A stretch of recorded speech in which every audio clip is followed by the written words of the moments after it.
Ladies and gentlemen, welcome back to the Uncensored CMO. Now, if I were to ask you to think up a dream job, I wonder what it would be. I think for me, I'd probably want to be the global CMO of the world's #1 toy brand, Lego.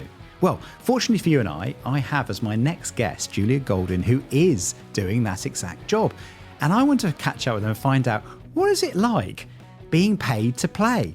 And actually, what role does play have in our lives? And how can play help children learn, collaborate, be more creative, and ultimately be more successful and change the world we live in? This is a great conversation with somebody right at the top of her game who has got loads of experience and stories to bring. I know you're going to love it. This is my conversation with Julia Goldin. Julia, welcome to the show. Thank you. Great to be here.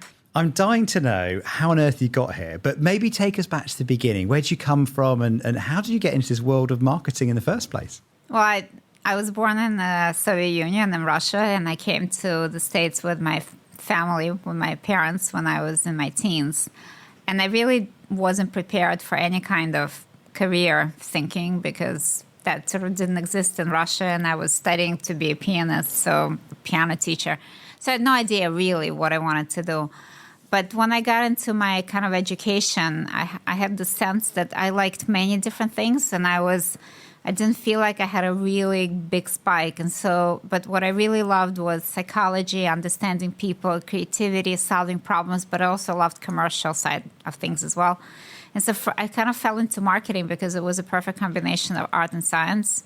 And I'm still super passionate about exactly that, understanding people, figuring out how to create something amazing for them that brings them value, and then how that turns into a really successful business. I love that description because it's funny. I had a similar thing to you, that I was kind of creative and I love finance as well. I had a weird sort of kind of mix of those two things.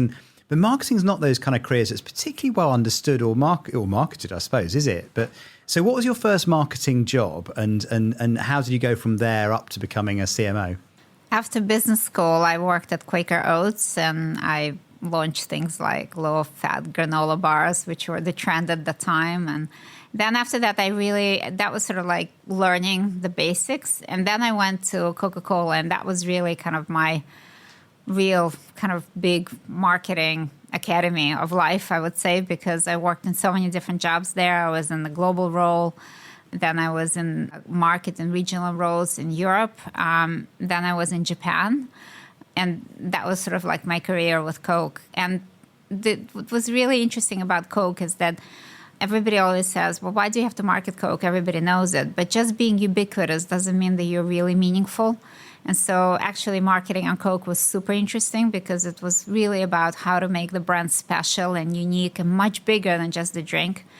You know, every single time it encounters consumers, and how to tap into the culture and the passion in order to be relevant and engaging at local levels as well. And that was really interesting, working with different markets.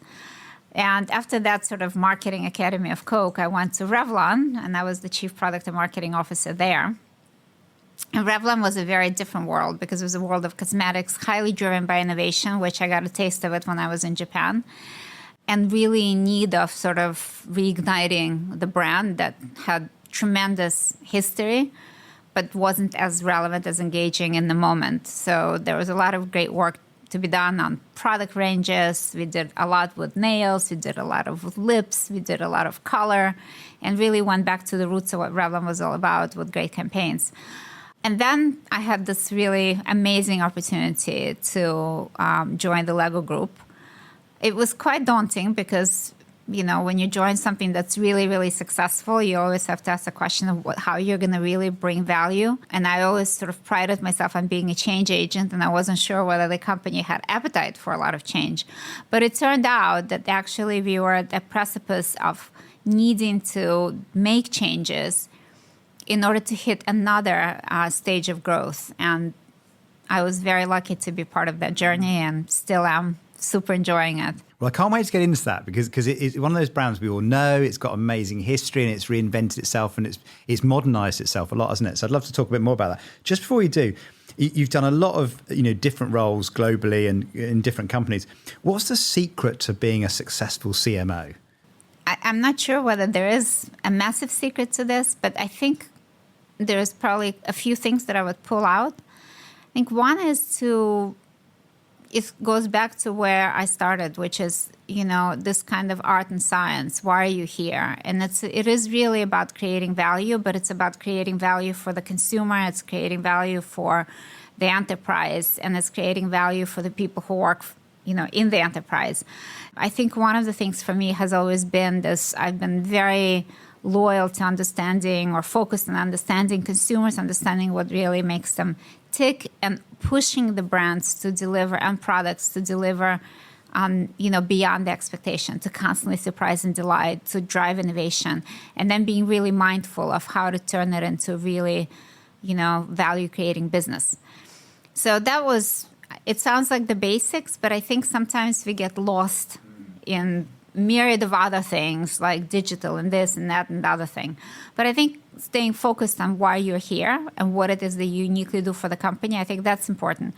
The other things, I'm very big on learning, and not going, not listening to a lot of podcasts or reading a lot of books or going to a lot of conferences, but actually understanding what is changing in the business, what is changing in the lives of consumers, and diving into it.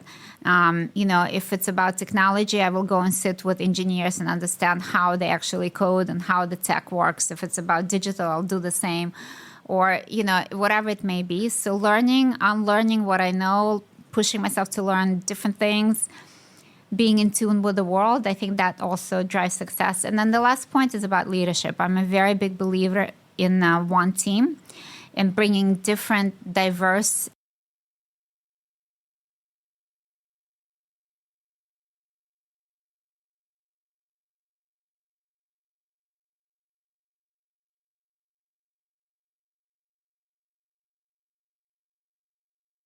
I think in today's world, you can't be afraid of change, but you can't also become change for the sake of change. So that sort of balance of understanding when you need change, being ahead of the curve. Don't change when the writing is on the wall that you have to change, because that's always very painful.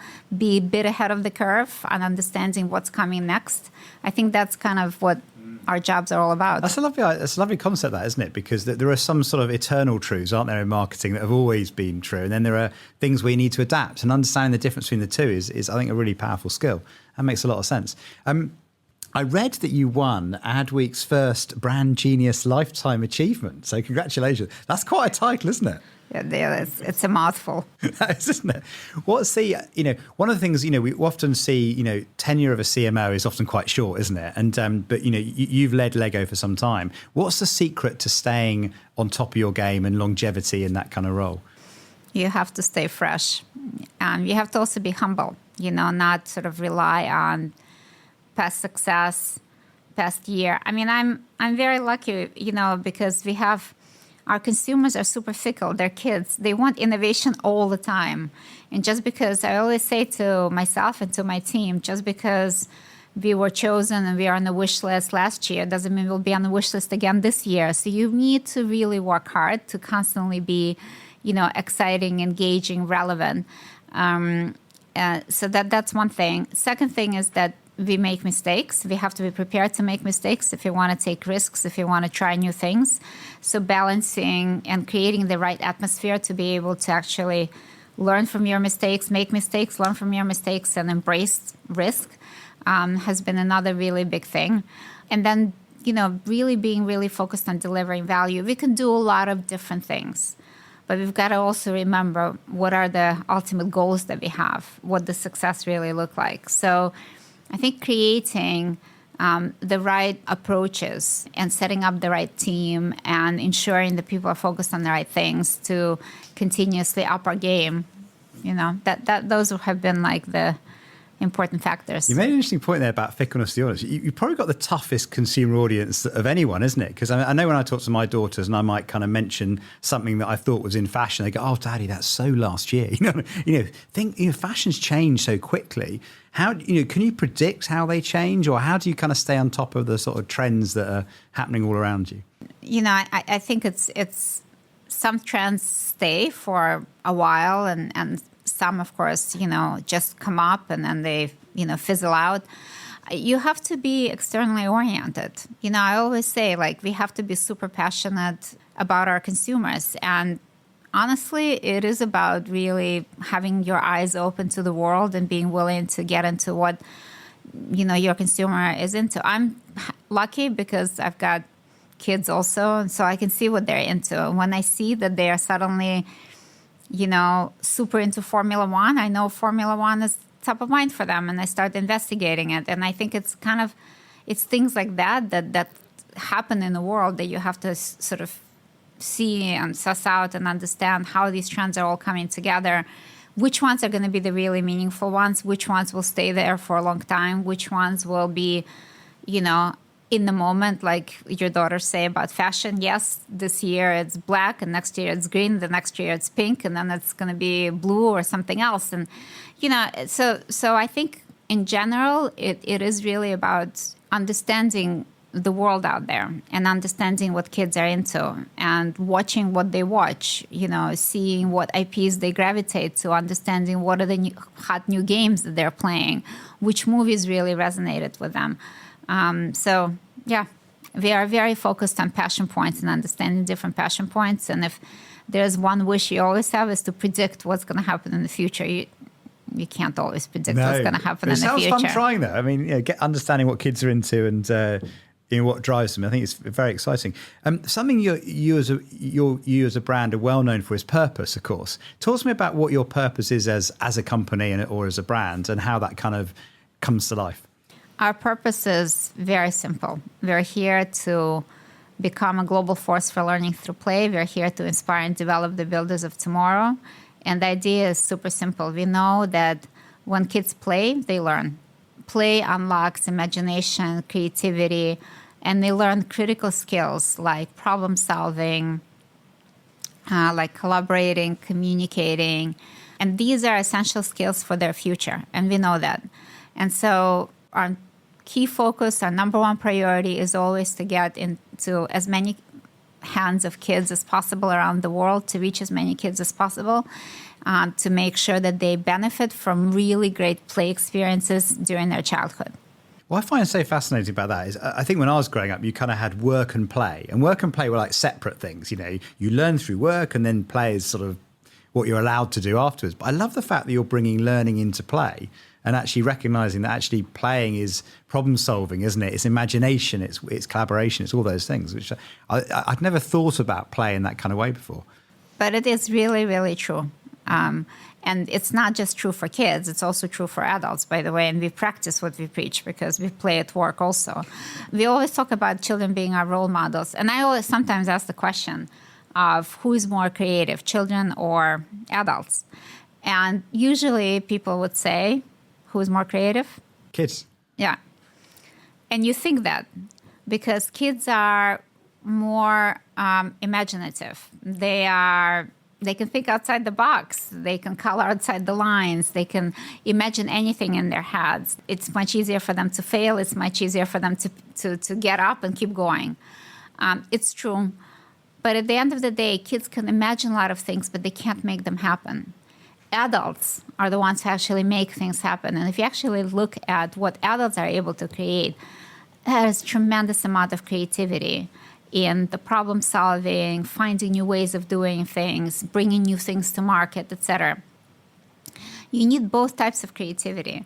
The problem is that when we are, as adults, we lose a lot of our imagination because we don't give ourselves those moments where we can be actually in a fully relaxed and experimental mode. And that's what play unlocks. Play helps us to be curious, brave, just like children in a playground.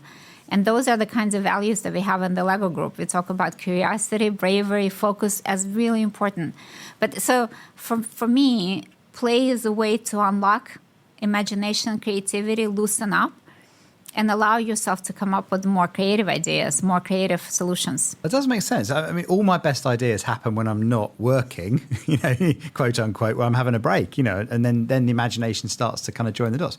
Does that mean then in your work you get to play as well? Yeah. Like I brought my business card because people always ask me, so is working at the Lego group as fun as it sounds? So I'll start with this. This is my business card. Brilliant. So everyone listening, Julia's got her name on a little Lego figure. Yeah, I don't know whether the camera can pick this up. But, when your business card is a minifig, You kind of have to play. But yes, we do. So do you get to choose? You get to choose the colors and it hairstyle. kind of looks like me, right? So we, at least once a year, we have a play, like a global play day, where we actually, literally everyone takes the full day to play, and we engage all kinds of different activities together in all of the different places that we have, where we are, around the world. And that's an amazing opportunity for everyone, every single person, to engage and play.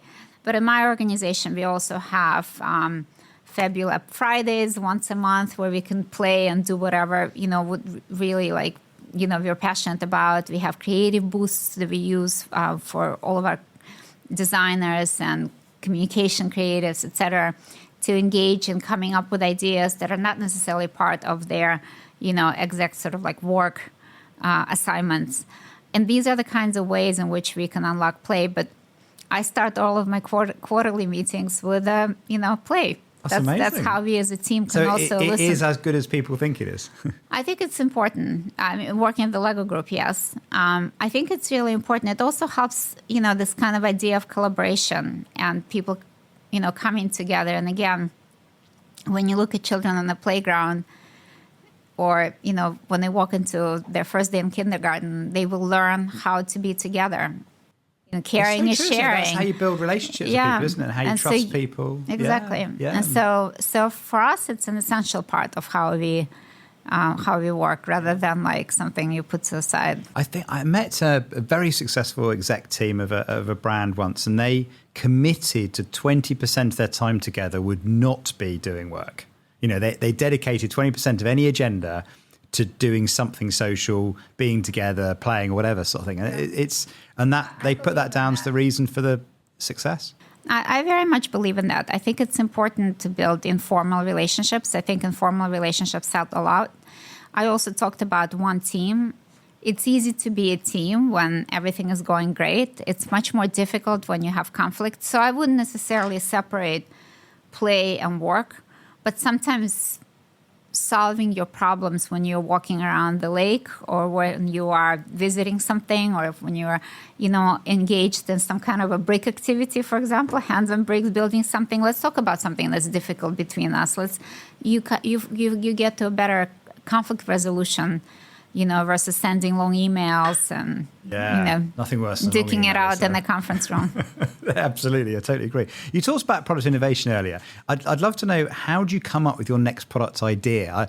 In my head, you've got this amazing playroom where it's all kind of, the kids are coming up with the ideas, but, how does innovation happen in Lego? There's a variety of different things, but it is not just sort of sitting and playing, playing in the room with different. It starts with really understanding consumers. It starts with being passionate about understanding consumers, understanding who we're going after, what are their key passion points, what are they really into. So it's kind of starts at the concept stage. And then it is sitting around and playing with different ideas around the right brief, around the right understanding of what we're trying to hit. And then we go through kind of a stage process. We have we have different teams in the organization. Some teams can work on innovation that is, more within reach. So if you say, for example, we know, for example, that this particular IP is super hot, or this particular, passion point is super hot, like flower bouquet, for example. Then we have designers that will work on, how to actually innovate in the space. Some projects take a much longer time. So we have Creative Play Lab that's particularly dedicated on these more challenging projects. So, for example, in 2020, we launched Lego Super Mario.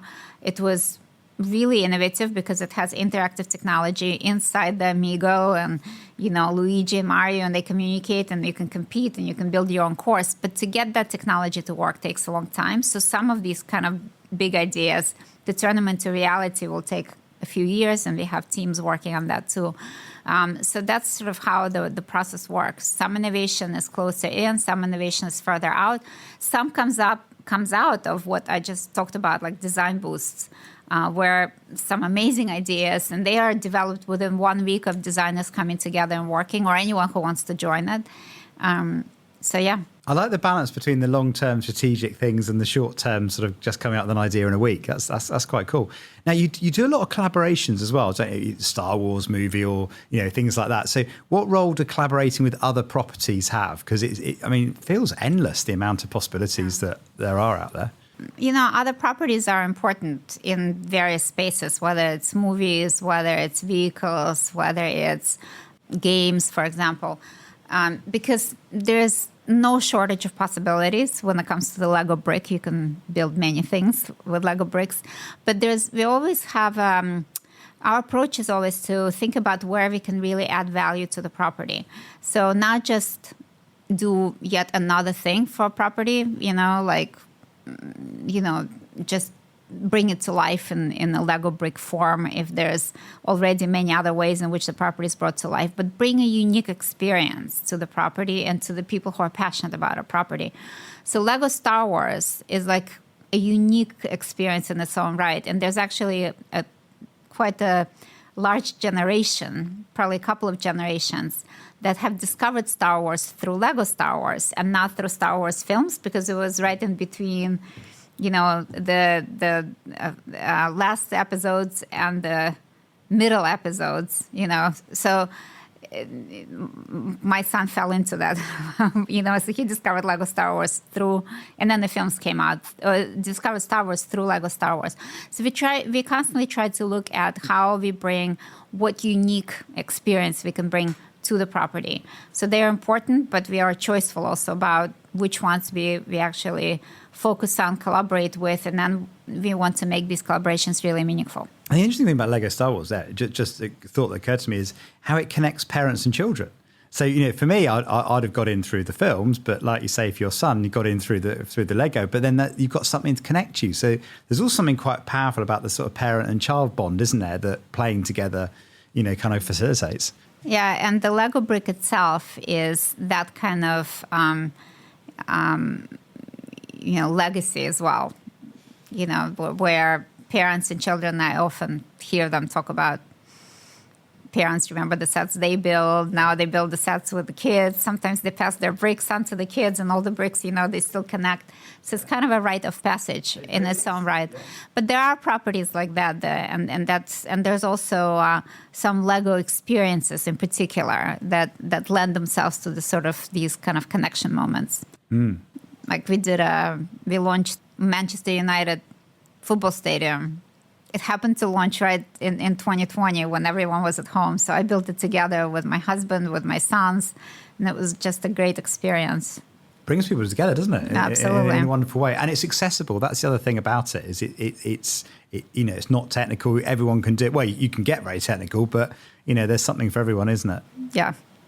It's for anybody of any age, actually. Now, we were having a little look earlier on the System 1 database, weren't we, at some of the amazing advertising you're doing.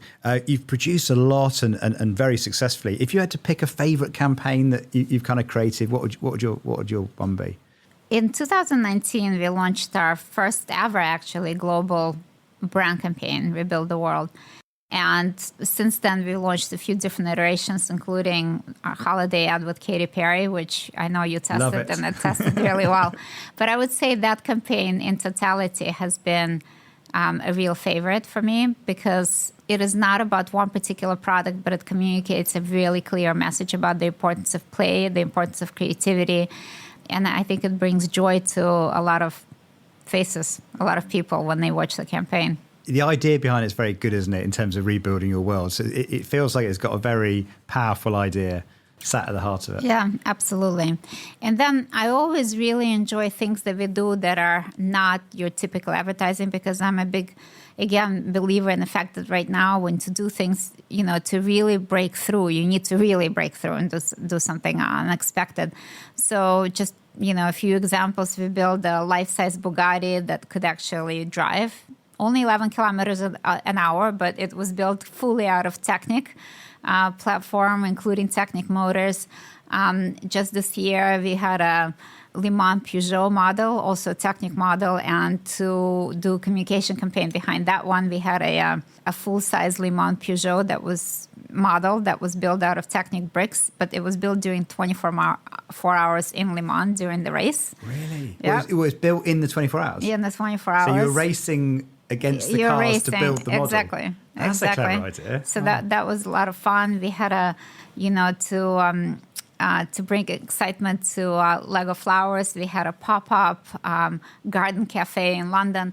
I think things like that, they also really resonate with people because it's something that's unexpected and it's something that only Lego can do, and I really love that. It does seep into culture, doesn't it? Because Absolutely. we all got a connection with the brand and experience of it, and it sort of pops up in unexpected places, which is brilliant. Thinking about the future as well, and obviously sustainability is on all our minds in terms of the next generation and how we're going to leave the planet in a better place. How are you approaching that as a brand, as a big challenge for the future? We are very committed to sustainability efforts and investing a lot. Really focusing on really big things, reducing our carbon emissions. We have pledged to reduce by 37% by 2032, by 50% in a little bit longer distance future. We're investing $1.4 billion just up to 2025. Now we're in the process of changing all of our pre-packs to paper, so it's already rolling out and it's going to be finished by 2025. And we're constantly looking for different ways in which we can create more sustainable sources for our materials. We already have plants from plants, so anything that you see that's green is already made out of a fully sustainable sourced material. It's out of sugarcane. But we're also increasing the percentage of material that we source that's got mass balance and also working on segregated materials that we're constantly testing to make and just rolling into our full kind of system, is what we call, of all of the different elements and components that we have. So it's a lot of investment to find the right materials, but also a lot of work in our own supply chain and with our partners to reduce carbon emissions. Wow, that's a big set of programs there, by the sounds of it. It's a very big program, yes. And It's a very big focus for the company. Now, as such a creative company, I wonder, how much do you kind of generate yourself in terms of whether it's campaigns or innovation ideas? How much do you bring partners and agencies in? Because you strike me as a company that's got a lot of creativity kind of built into the heart of it. We do. Part of my organization is our own creative agency. So we do have a big communication agency that's in-house. But we do also work with partners and in several different ways. Sometimes we choose to work with partners because they will bring certain capability even in developing some of the creative campaigns, but also to keep ourselves fresh and on our toes. So the agency sometimes chooses to actually bring in an external partner. So that's one area. The other area is when it comes to gaming, we do have games and we are developing. We have a big initiative. We're partnering up with Epic Games, the makers of Fortnite, to do something, quite big in the metaverse that we're planning in the future.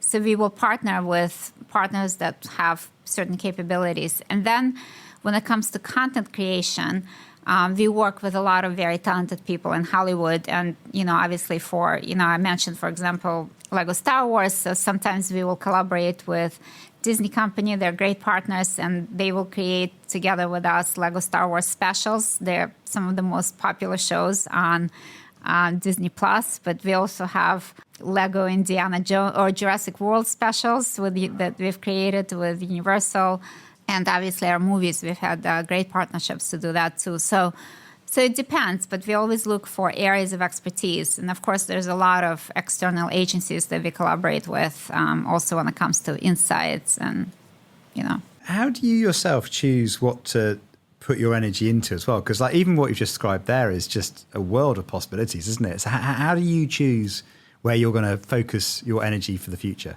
Yeah, I think that's one of the really very important skills to have. Like, you have to be focused on the top priorities, and you also have to build very strong teams so they can, organizationally, that can actually drive a lot of these initiatives. So many of the things that I just mentioned, I will not get deeply involved in. I always put my energy to make sure that the strategy is right, to make sure that we're all aligned on the direction. And then I will put my energy on the areas where I can really add a lot of value, where help is needed, where it's a challenging task, where there's problems that need to be solved. And building a strong organization is essential. I have an amazing team, and they drive a lot of really amazing work, and they do it much better than if I did it. But they know that I'm there and available for them, for sparring, for providing some input, or for helping to solve problems. And creating that sort of open relationship with every single person that I work with. So they're not afraid, but actually want to come to me, not because they need me to sign off on something, but because they really want to work together and they benefit from the partnership. That's how I like to work. I think this is such a kind of key area for any new CMO or someone stepping into that role, because you're used to sort of doing the work, aren't you, and delivering the project or creating the innovation or whatever, and then suddenly you're leading everyone else to do it, and you haven't got time to be across everything. So how you manage your time. And I love how you said as well, employ people that can do stuff you can't. And that becomes essential, doesn't it? You need people that are experts in different areas that can, manage projects, that kind of thing. I think it's a real hard skill. And I've worked with a lot of senior marketers or CMOs that have really struggled to make that differentiation between, I'm no longer the person doing now, I'm now the person leading, and I've got to think differently and guide and create the strategy. Yeah. So if you had to sort of think, if you were to wind the clock back and you're starting again and you're giving yourself some advice, what would be your top advice for someone embarking in a career in marketing who wants to get to the top? I think it's a tough question, but I would say that I would give an advice to my younger self to be less sort of self-concerned, more confident and going for it. I would definitely reinforce the idea of trying new things and not being afraid to take risks. I think that worked really well for me, whether it's moving to different roles or whether it's going to, to different locations and experiencing some of the tougher environments. I would definitely, advise to be very open to learning. I think that's really important. That's really, I love that advice, actually. I found that in kind of my journey. Early on, I felt I had to know all the answers before I could do the job. I've got to get fully qualified before I do it. And you never really are you? You're always learning something or having to take some sort of risk. Yeah, I think there's a balance that you need to strike. On the one hand, to be humble enough to recognize that you don't have all the answers. You never will have all the answers. And to be able to fail and recognize your own mistakes. And on the other hand, to be sort of brave enough to actually go for things, not to be so afraid to fail, but also not to be so concerned about what people will think about you. I had to go through quite a bit of having to prove myself. And I think now we live in a world where, young people are much more self-confident, and women in particular, and I love that. But I think when you are trying to prove yourself, you're more internally focused than externally focused on delivering value. So that's one really big aspect. And the other one is learning. I think sometimes also what prevents us from learning is we work too hard to prove our own point. I think David Ogilvy said, I just saw this phrase, which it's an old phrase, but I think it's very true that sometimes they use research like a drunkard uses a lamppost. Not for illumination, but for support. Yeah. I think that's the thing. Like when you are in front of a senior audience, you don't want to be told, you don't want to admit that you've made a mistake or that something might be wrong. So you really work hard to prove your point, to bring supporting evidence. We all sort of suffer from that. That's so true, but particularly in big organizations. Yeah, it's more about how does it look rather than is it right. I mean, I remember sitting through lots of meetings and at the end of it, I thought, we haven't actually discussed, is this a good idea or not? Because everyone's trying to... And I think sometimes saying, listen, I've made a mistake. You're right. This was not the right strategy or this is not the right approach.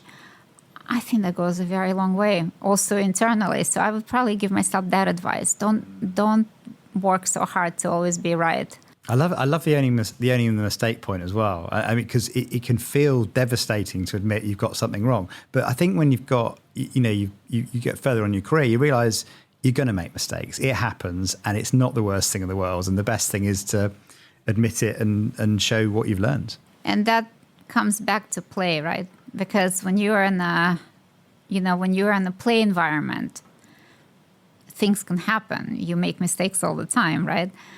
But it's okay. We don't stress over that. We just move on. And you kind of almost expect that you will make mistakes in play. But somehow in the business environment, we think we constantly have to be perfect. And that's the wrong mindset. I always also reinforce with the team. Adam Grant talked a lot about the sort of having a mindset of a scientist. And why? Because when scientists try to get somewhere, they don't look on proving what is right. They actually try many different things to learn what's wrong. Because when you can discard everything that doesn't work, you will come to something that will. And we think completely differently. We come up with one idea and then we say, now that's the one I'm betting on. Okay, so now it has to work. And that's why... I think I know exactly the experiment you're talking about as well, because they were looking at startups, weren't they? And they had a cell where it was just what they thought was right from what they were trying to achieve. And then they had another group that just went on the data, basically went on what had been proven to work or not work. And the ones that went on the evidence were wildly successful and the other ones weren't. And it's that humility, isn't it, to know I'm going to let the data tell me and I'm going to be open to being proven wrong and, Yeah, and I work with a lot of engineers because we work in, when you start to develop technical solutions, and their approach is very different because their approach is always to assume that things are not going to work and to build enough time to test different approaches in order to get to the right one. And sometimes when we're developing products, we don't do that, and we should. And when we're developing campaigns, we don't do it, but we should. We should not assume that everything that we designed will just work. Well, that's actually a really important point in terms of, because obviously with marketing, part of the job is actually selling ideas into the organization to make them happen. When you're in the engineering department or the factory, you can precisely say how many minutes or hours it'll take and how much energy gets used up and how many shifts are going to take place. But with marketing, it's a lot less precise than that. So how do you kind of get business to buy into some of your ideas and plans? I personally don't like to oversell, because I think that's doing business with ourselves, and it's not good business because overselling, is not good. So I really want to know that something is going to work. And I want to provide the right understanding. I want to build the right understanding in my organization, on why it's going to work. And so I don't like the word selling. I don't use it. I don't like using it internally. I never sort of say, how do I sell this idea to the CEO? Never. But I am very much open to the fact that, of course, people are not all subject matter experts. So you need to be able to explain why you believe something is going to work. And I always like and reinforce having fully honest and transparent conversations to be able to say, we know this is going to work because we tested it and this is how the test results have done. This we have not tested, but we think it's going to work because we've done something like this now for 3 years and it's worked really well. And this is the evidence that we have. I think that's fine. So I'm always quite transparent, and I always also try to understand what my audience knows, doesn't know, and what they need to know. So, sometimes when, we work very closely with our team and operations, for example, because we manufacture everything in-house. But explaining to them why we want to go after certain things, why some things are more difficult than other things. I think having these kind of honest, transparent conversations, they're super important. You reminded me of something, actually. I think one of the best bits of advice I ever read was, I think it was Great by Choice in that book, where they talked about successful companies take lots of small risks, but then they work out which one works and then they double down on it, sort of thing. I think they called it like fire bullets, and then work out which bullet hit the target and then load the cannon, sort of thing. And that idea that you can constantly experiment and then get the data back and then, then make a decision what you're going to double down on, sort of thing. A bit like the scientist taking a scientific approach rather than just, we're going to bet on this without the evidence. I think there's a combination. I think that we would all be so lucky if we could just know that exactly that everything we've bet on is going to work. I think sometimes you have to get out there. You don't have the time to test everything. You have to get out there and see whether it works or not. And sometimes you got to have the intuition and the belief that something is going to work, but then give it enough time. Oh, time is so key, isn't it? Yeah. Yeah. We have this cycle of we launch it. If it doesn't work immediately, we're on to the next thing. And then, So, but some things just do take time. Yeah, that's human psychology. But I think, it's fair to say that a lot of things that are the biggest innovations have also started somewhere where they didn't necessarily work, and then it took time to iterate and get it to absolutely the right level. Some things hit immediately and some things don't, and you need to be able to say, this is never going to work, or say, no, this might work, but let's just try to go a different way. So it depends. What I see my role to be is to create enough room in their portfolio of things that we do, from products to marketing campaigns, et cetera, to be able to afford some of these things that don't work, so we can take some risks, and to be able to also afford some things that will take longer. And that means that you have to have a pipeline of enough things that you can really balancing believe in. long and short is so important, isn't it? Yeah. You're absolutely right, because the things that take time you need to set in motion, and then do the sort of more tactical things that are going to keep you going in the short term till that succeeds. Maybe one question to end on, maybe a slightly challenging question, but if you could pick one thing that you're learning at the moment that you think will be really important in the future as a marketer to keep yourself, at the top of your game, what would that thing be? Well, I think one thing that we should, of course, think about is generative AI. I think it's going to be, I actually feel that it's going to, first and foremost, offer a lot of opportunity for us to free up and enable a lot of different people in the organization, whether it's creatives, whether it's designers, whether it's just everyone, in terms of how we work. So there's just so many tremendous possibilities that generative AI represents. So that's one thing that I think is going to change significantly how we do things. Can I just quickly ask you, have you launched anything yet that's been generated by AI? Nothing that's like a product that's been generated by AI, but we're using AI already, of course, a lot in various ways across the company. But no product yet has come out just from the machine. Yes. There's still all the products, for anyone who's listening. Our jobs are okay for the moment. We're okay at the moment, yeah. I don't think it's going to take jobs away, but I think it's going to push the level of creativity up. So I think that's one thing that is really important.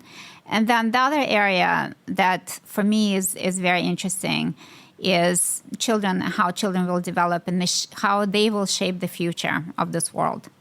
I think this new generation will surprise us, I hope in a very positive way. But because I see children really having a lot more engagement in society and a lot more responsibility from a younger age to make sure that we have a healthy and inclusive world. And I'm really looking forward to the solutions they're going to bring. And from that perspective, I always think about how the role that we can play to enable them. That's so interesting. How optimistic are you in the future? Children are my role models, so I'm super optimistic. I love that. Because with the media today, it can feel quite doom and gloom, can't it? Like you would never broken. ask a child whether they're an optimist or a pessimist. You wouldn't, would you? I know. And yet when you look at history, humans have always invented, recreated, developed, improved over time. So we've got a good track record. I'm a huge believer in human ability to create a better future, to create solutions, positive solutions. So I'm betting on this new generation. Well, I think that's the perfect place to end, isn't it? End on a high, as they say. Julia, thank you so much for coming on the show. Thank you. Thank you for listening to the episode of Uncensored CMO there with Julia Goldin, the CMO for Lego. I hope you enjoyed that. It was a lot of fun, and I learned a lot about the power of play. In fact, I'm thinking about going and doing a bit more play myself now after listening to her, truly inspired as I was. Anyway, if you'd like to hear more episodes from me, you can do. Just hit the subscribe button wherever you get your podcasts. Or if you're watching on YouTube, hit subscribe there too. And to follow me, I'm over on Twitter @UncensoredCMO or on LinkedIn, where I'm under my own name, John Evans. It's been great having you with me. Thank you so much. I'll see you next time.